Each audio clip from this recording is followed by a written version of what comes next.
Welcome to news hour. నేను శ్వేత. నారాయణపేటలో జరుగుతున్న కాంగ్రెస్ జన జాతర సభలో సీఎం రేవంత్ మాట్లాడుతున్నారు. ఇప్పుడు లైవ్ చూద్దాం.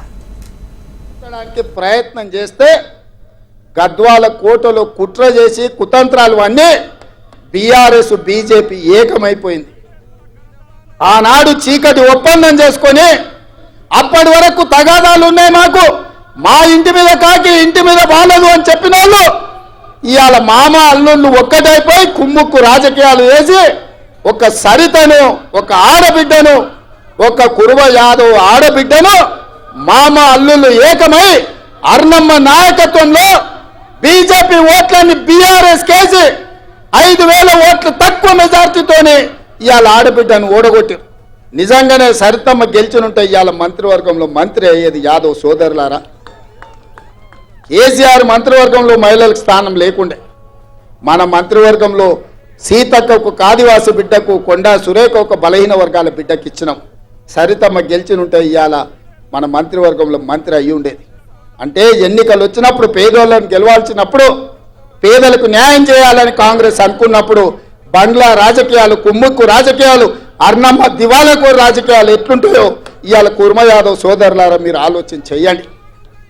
అందుకే ఇక్కడ అన్యాయం జరిగిందని అనిల్ కుమార్ యాదవ్ను ఏమీలు ఉద్దండులు యోధులు ఉన్న వాళ్ళని కాదని రాజ్యసభలో మీ యాదవ్ బిడ్డను అనిల్ కుమార్ యాదవ్ను రాజ్యసభలో 10 పైసలు ఖర్చు లేకుంటే నామినేషన్ కు 10,000 కూడా పార్టీ కట్టి ఇవాళ 200-300 కోట్లు ఖర్చు పెట్టిన రాని ఎంపీ పదవి ఇవాళ యాదవ్ల బిడ్డకు కాంగ్రెస్ పార్టీ ఇచ్చింది. ఈ అన్ని జరిగినాయంటే ఒక రజక ఈర్లపల్లి శంకర్ ఎమ్మెల్యే అయిందన్నా, ఒక ముదిరాజు బిడ్డ సిఆర్ ఎమ్మెల్యే అయిందన్నా, ఒక సరితమ్మకు యాదవ్ బిడ్డకు ఎమ్మెల్యే టికెట్ వచ్చిందన్నా, ఒక అనిల్ కుమార్ యాదవ్ ఇవాళ రాజ్యసభ సభ్యుడైందన్నా, ఒక మాదిగ బిడ్డ సంపత్ కుమార్ ఏఐసిసి సెక్రటరీ అయిందన్నా, మహబూబ్నగర్ పార్లమెంట్కి ఇన్ఛార్జిగా ఇవాళ నేను ఎక్కడ నాయకత్వం వహిస్తున్నానో అక్కడ నాయకుడిగా ఇవాళ నాయకత్వం వహిస్తున్నాడంటే ఇవన్నీ సామాజిక వర్గాలకు కాంగ్రెస్ పార్టీ న్యాయం చేయాలని ఆలోచన చేసింది కాబట్టి ఇవన్నీ జరిగిన సోదరులారా. ఇవాళ పర్ణిక రాజకీయ అనుభవం లేకపోవచ్చు, కానీ వాళ్ళ తాత తండ్రి ఇచ్చిన వారసత్వం, వాళ్ళ మేనమామ నేర్పిన విద్య ఏదైతుందో ఈ ప్రాంత పేదలకు న్యాయం జరగాలి, నారాయణపేట మున్సిపాలిటీకి అండర్ గ్రౌండ్ డ్రైనేజ్ కావాలి అని ఇవాళ మీ ముందు అడిగింది. నేను మీకు మాట ఇస్తున్నా, తప్పకుండా నారాయణపేట మున్సిపాలిటీకి అండర్ గ్రౌండ్ డ్రైనేజ్ ఇచ్చే బాధ్యత నాది. ఈ ప్రాంత అభివృద్ధి కోసం, నిధుల మంజూరు కోసం అండగా ఉండడానికి నేను బాధ్యత తీసుకుంటున్నాను మిత్రులారా, మీకు అందరికీ తెలియజేస్తున్నా. అదేవిధంగా మిత్రులారా, ఇవాళ అర్ణం అంటుంది మోడీని ప్రధాని చేయాలి, రేవంత్ రెడ్డిని ఓడగొట్టాలని. నేను అడుగుతున్నా, 10 ఏళ్ల నుంచి నరేంద్ర మోడీ ప్రధానమంత్రిగా ఉన్నాడు కదా, ఏ రోజైనా పాలమూరు రంగారెడ్డి ఎత్తిపోతల కోసం 10 పైసలు తెచ్చినవా? జాతీయ హోదా తీసుకొచ్చినవా? మా మాదిగ బిడ్డల ఏబిసిడి వర్గీకరణ కోసం ఏ రోజైనా ప్రధానమంత్రిని కలిసినవా? మా ముదిరాజు బిడ్డలు డి గ్రూప్ నుంచి ఏ గ్రూప్ మార్పించడానికి మీ నాయకుడు నరేంద్ర మోడీ దగ్గరికి ఎప్పుడన్నా మా వాళ్ళను తీసుకెళ్లినవా అని నేను అడుగుతున్నా.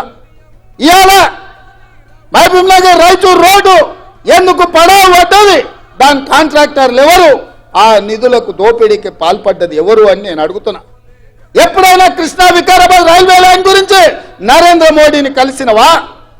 లేకపోతే మక్తల్ నారాయణపేట కొడంగల్ ఎత్తిపోతల పథకానికి జాతీయ నిధులు ఏమైనా తీసుకురావడానికి ప్రయత్నం చేసినవా? 10 ఏళ్ళు నరేంద్ర మోడీ ఉండి పాలమూరుని ఎండబెట్టి ఈ ప్రాంత రైతులు, ఈ ప్రాంత పేదలు లక్షలాదిగా వలసలిపోతుంటే ఒక్కరోజు పట్టించుకోలేదు. అయినా బీజేపీకి ఓటు అడుగుతున్నావు, ఇవాళ రేవంత్ రెడ్డిని ఓడగొట్టమంటున్నావు. నేను అడుగుతున్న మిత్రులారా, ఈడున్న యువకులను, తెలంగాణ రాష్ట్రం నలుమూలు ఉన్న వాళ్ళని నేను ఆలోచన చేయమంటున్నా. 100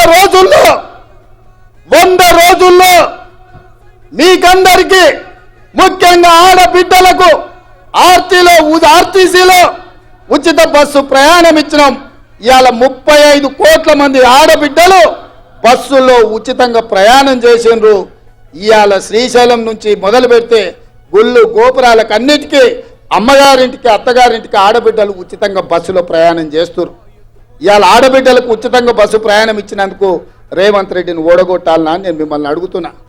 ఇవాళ పేదవాడు ప్రభుత్వ దవాఖానకు పోతే చచ్చిపోతుంటే, ప్రైవేటు దవాఖానకు పోతే ఆస్తులు అమ్ముకొని కిడ్నీలు అమ్ముకొని బిల్లులు కట్టే పరిస్థితి ఉంటే, పేదవాడి ఆరోగ్యాన్ని కాపాడడానికి రాజీవ్ ఆరోగ్యశ్రీ పథకం ద్వారా 10 లక్షల రూపాయలు ఉచితంగా పేదోళ్ళకి ఇచ్చిన 48 గంటల్లో కాంగ్రెస్ ప్రభుత్వాన్ని రేవంత్ రెడ్డిని ఓడగొట్టాలంటున్నాం.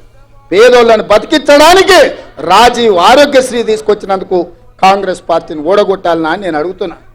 ఇవాళ కట్టెల పొయ్యితో కన్నీళ్లు గార్చుకుంటూ ఆ పొగ ఊపిరితిత్తులకు పోయి క్యాన్సర్ వచ్చి చచ్చిపోతున్న ఆడబిడ్డలకు ఆనాడు 400 రూపాయలకే సోనియమ్మ సిలిండర్ ఇస్తే, ఈ మోడీ పాడుగాను మోడీ వచ్చి 12 నూర్లు చేసిండు సిలిండర్. 1200 సిలిండర్తో కొనలేక మళ్ళా అటుకెక్కించిన గ్యాస్ పొయ్యి సిలిండర్ను కిందికి దించి ఆడబిడ్డలకు 500 రూపాయలకే సిలిండర్ ఇచ్చినందుకు కాంగ్రెస్ను రేవంత్ రెడ్డిని ఓడగొట్టాలనా నేను అడుగుతున్నా. మీరు ఆలోచన చేయండి మిత్రులారా. ఇవాళ ప్రతి పేదవాడికి, వ్యవసాయం ఉన్న వాళ్ళకే భూమికి వ్యవసాయానికి ఉచిత కరెంటు ఉంది. భూమి లేని పేదలకు ఇండ్ల కరెంటు ఉచితంగా ఉండాలని నా పాదయాత్రలో నా దృష్టికి పేదలు తీసుకొస్తే, ప్రతి పేదవాడికి ప్రతి ఇంటికి 200 యూనిట్ల వరకు ఉచితంగా ఉచిత విద్యుత్ ఇచ్చి మాట ఇచ్చి అమలు చేసినాం. ఇవాళ మన మహబూబ్నగర్ జిల్లాలో ఎమ్మెల్సీ ఎన్నికలు ఉండి దాన్ని ఎన్నికల కోడ్ అడ్డం పెట్టి ఇవాళ బీజేపీ అడ్డుకుంది. అందుకే ఈడ 500 సిలిండర్ విషయంలో, 200 యూనిట్ల ఉచిత కరెంటు విషయంలో పేదలకు కొంత సదుపాయం అందుబాటులోకి రాలేదు అంటే అధికారులకు ఆదేశాలు ఇచ్చినాం. ఎన్నికల కోడ్ ముగిసిన వెంటనే వీటన్నిటిని మీకు అందించి మిమ్మల్ని ఆదుకునే బాధ్యత ఈ మహబూబ్నగర్ జిల్లాలో నాది. ఎందుకంటే ఈ జిల్లా నాది, ఈ మట్టి నాది, ఈ గాలి నాది, ఈ నీరు నాది. నేను మీ బిడ్డను, మీ కష్టం నా కష్టం అనుకొని వాటన్నిటిని అమలు చేసే బాధ్యత నాది. ఇదే కాదు, ఆనాడు గ్రామ గ్రామాన తండాలలో, గూడాలలో, మారుమూల పల్లెల్లో ఇందిరమ్మ ఇల్లు ప్రతి పేదవాడికి ఇచ్చి 25 లక్షల ఇల్లు డాక్టర్ వైఎస్ రాజశేఖర రెడ్డి ఆ రోజు ఇల్లు కట్టించిండు. 10 సంవత్సరాలు కేసీఆర్ డబుల్ బెడ్రూమ్ ఇల్లు కట్టిస్తా అన్నాడు. ఏం చెప్పిండు ఆయన? ఈ డబ్బా ఇల్లు వద్దు, డబుల్ బెడ్రూమ్ ఇల్లు ముద్దన్నాడు. సరే, ఈ సొక్కనైనా ఆయన మనం చేస్తాడేమని మనం అనుకున్నాం. ఏం చేసిండే? బిడ్డ వస్తే ఆడవ ఉంటుంది, కోడలు కొడుకుంటే ఆడవంటారు, గొర్రె పిల్లను మేక పిల్లను ఉంటే ఆడగట్టేస్తారని కథలు చెప్పిండు. ఊరిచ్చిండు. ఊరవతలో 2 డబుల్ బెడ్రూమ్ ఇండ్లు కూడా కట్టియాలి. మీకు ఎవరికైనా డబుల్ బెడ్రూమ్ ఇండ్లు వచ్చినాయా? ఎవరికైనా వచ్చినాయా? మాటిచ్చి మోసం చేసి డబుల్ బెడ్రూమ్ ఇల్లు ఇవ్వనందుకు కేసీఆర్ను గోతి తీసి బొందబెట్టిన సంగతి ఇవాళ కేసీఆర్కు అర్థమైతలేదా అని నేను అడుగుతున్నా. ఇవాళ నేను రాగానే 4,50,000 ఇండ్లు, ప్రతి నియోజకవర్గానికి 3,500 చొప్పున 22,500 కోట్ల రూపాయలు పేదవాడికి ప్రతి ఇందిరమ్మ ఇంటికి 5 లక్షలు ఉచితంగా ఇవ్వాలని నేను నిధులు మంజూరు చేస్తే ఇవాళ రేవంత్ రెడ్డిని ఓడగొట్టుండ్రి, కాంగ్రెస్ పార్టీని పడగొట్టు అంటున్నారు.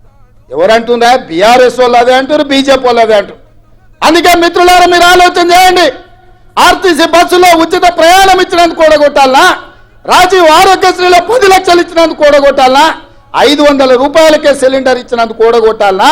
లేకపోతే మీకు ఇందిరమ్మ ఇల్లు 5 లక్షల రూపాయలకే ఇచ్చినందుకు ఓడగొట్టాలనా? పేదలకు 200 యూనిట్లు ఉచితంగా ఇచ్చినందుకు ఓడగొట్టాలనా?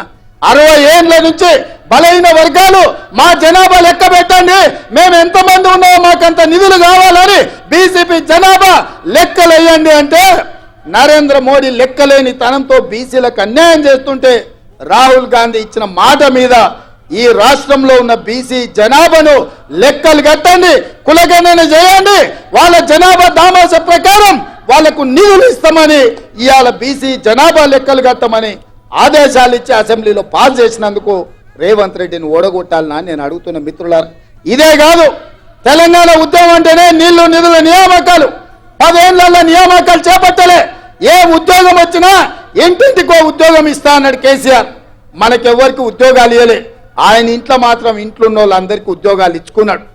అల్లుడు మంత్రి, కొడుకు మంత్రి, బిడ్డ ఎంపీ, ఎంపీ కోడిపోతే ఎమ్మెల్సీ, సడ్డకుని కొడుకు రాజ్యసభ ఇచ్చుకున్నాడు, ఆయన ముఖ్యమంత్రి అయ్యాడు. మన పిల్లలు మాత్రం పీజీలు, పిహెచ్డీలు చదివి దిల్సుఖ్నగర్లో, అశోక్ నగర్లో, అమీర్పేట్ చౌరస్తాలలో 10 ఏళ్ల నుంచి ఇంటికి రాలేక, తల్లిదండ్రులకు ముఖం చూయించుకోలేక ఇవాళ నిరాశతో, నిస్పృహలతో ఆత్మహత్యలు చేసుకుంటుంటే కాంగ్రెస్ వచ్చిన 100 రోజుల్లో లెక్కగట్టి ఎల్బీ స్టేడియంలో ప్రతి ఒక్కరిని వాళ్ళ కుటుంబ సభ్యులను పిలిపించి 30,000 ఉద్యోగాలు 3 నెలల్లో ఇచ్చినందుకు, నిరుద్యోగ యువకుల్లో ఆనందం చూసినందుకు కాంగ్రెస్ పార్టీని ఓడగొట్టాలనా నేను అడుగుతున్న మిత్రులారా. 100 రోజుల్లో ఇల్లు ఇచ్చినాం, 100 రోజుల్లో బస్సులో ఉచిత ప్రయాణం ఇచ్చినాం, 100 రోజుల్లో ఇంటికి ఉచితంగా కరెంట్ ఇచ్చినాం, 100 రోజుల్లో రాజీవ్ ఆరోగ్యశ్రీ ఇచ్చినాం, 100 రోజుల్లో బీసీ జనాభాను లెక్కలు కట్టడానికి ఆదేశాలు ఇచ్చినాం, 100 రోజుల్లో 30,000 ఉద్యోగాలు మేము ఇచ్చినాం. నా మంత్రివర్గ సహచరులు రోజుకు 18 గంటలు పనిచేసి ఈ రాష్ట్రాన్ని సరిదిద్దడానికి మేము ప్రయత్నం చేస్తున్నాం. 10 ఏళ్లలో 100 ఏళ్లకు సరిపోయే విధ్వంసం చంద్రశేఖరరావు సృష్టిస్తే ఒకటొకటిగా చక్కదిద్దుకుంటూ సంసారాన్ని నిలబెట్టుకున్నట్టు రాత్రి బగళ్ళు మేము కష్టపడుతున్నాం. నేను అడుగుతున్నా ఇక్కడున్న మిత్రుల్ని, 125-126 రోజులైంది నేను ముఖ్యమంత్రి బాధ్యతలు చేపట్టి. ఏ ఒక్క రోజైనా, ఏ ఒక్క గంటైనా సెలవు పెట్టినా నా దగ్గరికి వచ్చిన వేలాది మంది కార్యకర్తల్ని కలుచుకుంటూ, కష్టాలు తెలుసుకుంటూ, ముఖ్యమంత్రి అంటే మా అన్న అనే ధైర్యం మీకు ఇచ్చే విధంగా పనిచేసినా లేదా ఒకసారి ఆలోచన చేయండి మిత్రులారా. మొట్టమొదటి హైదరాబాద్ రాష్ట్రానికి బూర్గుల రామకృష్ణారావు గారు ముఖ్యమంత్రి అయితే, ఇవాళ ఈ తెలంగాణ రాష్ట్రానికి మళ్ళీ పాలమూరు బిడ్డ, ఒక రైతు బిడ్డ, ఒక పేదోడి బిడ్డ ఇవాళ ఈ రాష్ట్రానికి ముఖ్యమంత్రి అయితే ఎందుకు ఓర్వలేకపోతున్నారు వీళ్ళని నేను అడుగుతున్నా. దొరల బిడ్డలే ముఖ్యమంత్రి కావాలన్నా? కేసీఆర్ తర్వాత కేసీఆర్ కొడుకే ముఖ్యమంత్రి కావాలన్నా? ఆయన తర్వాత ఆయన మైనోడే ముఖ్యమంత్రి కావాలన్నా? ఈ పాలమూరు బిడ్డలు కావడానికి అర్హత లేదా అని నేను అడుగుతున్నా. మాకేం తక్కువ? మా పాలమూరులో మేము కష్టపడమా? మా పాలమూరులో మేము అభివృద్ధి చేయమా? మా ప్రాంతానికి ఏమంటే దాక్షిణ్యాల మీదనో అయ్యా మాకు నిధులు అని మేము అడుక్కోవాల్సిందేనా? మా సంతకాలు మేము పెట్టుకునే శక్తి మాకు లేదా? మా ప్రాంతాన్ని అభివృద్ధి చేసుకునే శక్తి మాకు లేదా? మా ప్రాంతంలో పరిశ్రమలు తెచ్చుకునే హక్కు మాకు లేదా అని నేను అడుగుతున్నా.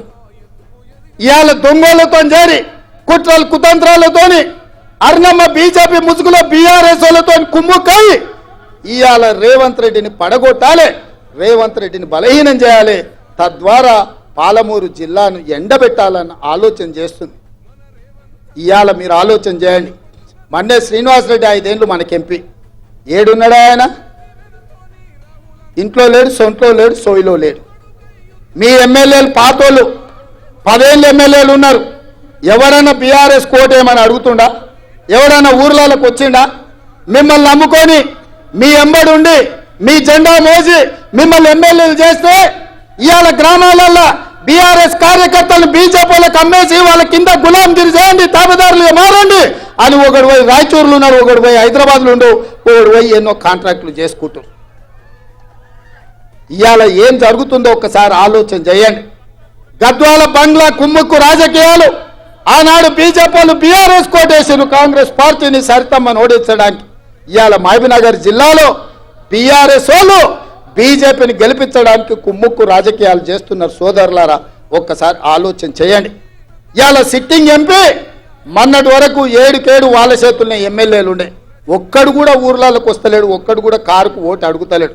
అంటే ఆ పార్టీ చచ్చిందా లేకపోతే వీళ్ళు వదిలేసిందా అని నేను అడుగుతున్నా. మోడీకి తాకట్టు పెట్టిండ్రు. నాకు తెలుసు కేసీఆర్ బిడ్డ బెయిల్ కోసం ఇవాళ కాంగ్రెస్ను ఓడించడం కోసం నరేంద్ర మోడీతో చీకటి ఒప్పందంలో భాగంగా మహబూబ్ నగర్, చేవెళ్ళ, మల్కాజ్గిరి, భువనగిరి, జహీరాబాద్ 5 పార్లమెంట్లలో చంద్రశేఖర్ రావు నరేంద్ర మోడీని గెలిపించడానికి సుపారీ తీసుకొని బీఆర్ఎస్ కార్యకర్తలు ఇవాళ బొందబెట్టి వాళ్ళ ఆత్మ గౌరవాన్ని మోడీ కాళ్ళ దగ్గర తాకట్టు పెట్టిండు. బీఆర్ఎస్ నాయకులారా మీరు ఆలోచన చెయ్యండి. లక్షలాది మంది కార్యకర్తలు ఇతర పార్టీలు జైలుకు పోయినప్పుడు కేసీఆర్కు దుఃఖం లేదు. నాలాంటోని బిడ్డ లగ్గం ఉంటే కూడా వదలకుండా జైల్లో పెట్టినప్పుడు ఆయనకు బాధ తెలియలేదు. కానీ బిడ్డ జైలుకు పోగానే మోడీ దగ్గర తెలంగాణను తాకట్టు పెట్టిండు. ఇది తెలంగాణ ఆత్మ గౌరవానికి మంచిదా? ఒక్కసారి ఆలోచన చేయండి. బీఆర్ఎస్ కార్యకర్తలారా, బీఆర్ఎస్ నాయకులారా, ఆత్మ పరిశీలన చేసుకోండి. 5 నిమిషాలు గుండెల మీద చేసుకొని ప్రశాంతంగా ఆలోచన చేయండి. ఎందుకు చంద్రశేఖరరావు అలా మీ పార్టీని తీసుకెళ్లి మోడీకి, బీజేపీకి తాకట్టు పెట్టండు? ఇవాళ మహబూబ్ నగర్ లో ఎందుకు బీఆర్ఎస్ వాళ్ళను బీజేపీకి ఓట్లు వేయమంటుడు? ఇవాళ చేవళ్లలో బీఆర్ఎస్ నాయకులను బీజేపీలకు లొంగిపోమంటుండు. మల్కాజ్గిరిలో మీ ఓట్లు బదిలీ చేయండి అని చెప్తున్నాడు. భువనగిరిలో ఎందుకు చెప్తుండు? జహీరాబాద్లో ఎందుకు చెప్తుండు? ఎందుకంటే ఈ 5 సీట్లు మొత్తం 14లో ఈ 5 సీట్లు మనం గ్యారెంటీగా గెలుస్తాం. ఈ అన్నిటిని దెబ్బతీస్తే రేవంత్ రెడ్డిని దెబ్బతీయొచ్చు అని ఒక ఆలోచన చేస్తున్నాడు. నా మీద కోపం ఉంటే నా మీద చూపియండి, చేతనైతే నాతో కొట్లాడు. మీరు మొగోళ్ళు అయితే మా కార్యకర్తలతో కొట్లాడండి. రండి గ్రామాలకు అడగండి ఓట్లు. మేము తప్పులు చేస్తే ప్రజలకు చెప్పండి. 100 రోజుల్లో నన్ను గద్దె దించమంటుండు కేసీఆర్, కానీ 10 ఏళ్ళు గద్దె మీద ఉన్న మోడీని ఎందుకు గద్దె దించమంటలేడు? మిత్రులారా, మీరు ఆలోచన చేయండి. 100 రోజుల్లో నేను ఇన్ని పనులు చేసిన, ఇంకా చేయాల్సినవి ఉన్నాయి. ఇవాళ ఎన్నికల కోడ్ వచ్చింది కాబట్టి ఇవాళ రైతు రుణమాఫీ నేను చేయలేకపోయినా. అందుకే ఈ నారాయణపేట గడ్డ మీద నుంచి తెలంగాణ రైతాంగానికి 69 లక్షల రైతులకు నేను మాట ఇస్తున్నా.